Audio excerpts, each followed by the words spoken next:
സുഹൃത്തുക്കളെ നമസ്കാരം. ഒത്തിരി ദിവസം കൂടിയാണ് ഞാനൊരു വീഡിയോ ഇടുന്നത്. കാര്യം ഞാനിവിടെ ബോംബെയിലായിരുന്നു ഒരാഴ്ചയായിട്ട്. കഴിഞ്ഞ 3-ാം തീയതി പോയി, 10-ാം തീയതി അപ്പോൾ അവിടുന്ന് കയറി 11-ാം തീയതി ഇന്നലെ വൈകിട്ടാണ് ഇവിടെ വന്നത്. ഇന്ന് വന്നു വീണ്ടും ഒരു വീഡിയോ ഇടുക. അല്ലെങ്കിൽ നമ്മളെ സ്നേഹിക്കുന്നവരും നമ്മളെ കാണുന്നവരും ഒക്കെ നമ്മളെ മറന്നുപോകും. അപ്പം ഞാനിന്ന് വീഡിയോ ഇടുന്നത് നമ്മുടെ കോൺഗ്രസ് പാർട്ടിയുടെ നേതാക്കന്മാരെ പറ്റിയാണ്.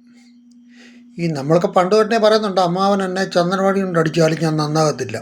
നാട്ടുകാർക്ക് ഒരാഗ്രഹമുണ്ട് കോൺഗ്രസ് പാർട്ടി അടുത്ത പ്രാവശ്യം അധികാരത്തിലെത്തണമെന്ന്. പക്ഷെങ്കിൽ അവരെ തല്ലി നശിപ്പിക്കുന്ന ഒരു പാർട്ടിയായിട്ടാണ് ഇവരെ മാറിയിരിക്കുന്നത്. അതിൻ്റെ ഒരു ഉദാഹരണമാണ് കുറ്റിയാടിയിൽ ഒരു ഈ വി ഡി സതീശൻ്റെ പദയാത്രയുമായിട്ട് സംബന്ധിച്ച് ഒരു മീറ്റിംഗ് നടന്നെടുത്ത് ഷാഫി പറമ്പിലും എന്നെ സംസാരിക്കാൻ അവസരം കൊടുക്കാതിരുന്നതും ഈ നേതാക്കന്മാർ തമ്മിലുള്ള ചുരുക്കി പറഞ്ഞാൽ ഒരു ഈഗോ. എങ്ങനെങ്കിലും ഈ പിണറായി ഭരണം ഒന്ന് അവസാനിപ്പിച്ചിട്ട് BJP കയറാനായിട്ടൊരു യാതൊരു ചാൻസും ഇപ്പോൾ ഇല്ല. ചിലപ്പം കുറച്ച് കഴിയുമ്പോൾ അപ്പം പിണറായി ഭരണം അവസാനിപ്പിക്കണമെങ്കിൽ അടുത്ത പ്രാവശ്യം കയറേണ്ട കോൺഗ്രസ്സാണ്. അവരെ ഒന്ന് കയറ്റണമെന്ന് ജനങ്ങൾ ആഗ്രഹിക്കുന്നുണ്ട്. പക്ഷേ ഇവിടുത്തെ കോൺഗ്രസ്സുകാർക്ക് അത് വേണ്ട.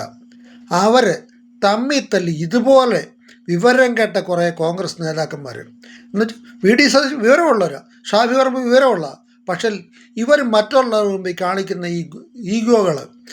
ഇച്ചിരി നേരം സംസാരിക്കാൻ സമയം കിട്ടിയില്ലെങ്കിൽ പിന്നെ സംസാരിക്കാം, അല്ലെങ്കിൽ ഈ വരുന്ന പ്രസിഡൻറ്റ് അവൻ സംസാരിച്ചിട്ട് ഞാൻ സംസാരിക്കാം എന്ന് പറയാനുള്ളൊരു മാന്യത പോലും ഇല്ലാത്ത കുറേ കോൺഗ്രസ് നേതാക്കന്മാരെ നമ്മളെങ്ങനെ ചുമക്കും എന്ന് വളരെ വളരെ വേദനയോടുകൂടി പറയുക.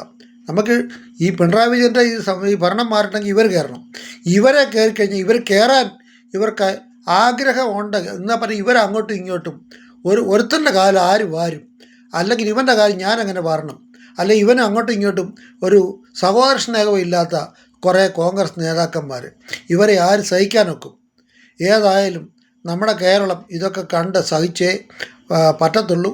പിണറായിയെ മാറ്റണമെന്ന് ആഗ്രഹമുണ്ട്, പക്ഷേ ഇവർക്ക് ആഗ്രഹമില്ല, ഇവരെ അതിന് സമ്മതിക്കത്തുമില്ല. അങ്ങനെ എത്രയും പറഞ്ഞുകൊണ്ട് ഞാൻ ഉപസംഹരിക്കുന്നു. നന്ദി, നമസ്കാരം, ജയ് ഹിന്ദ്.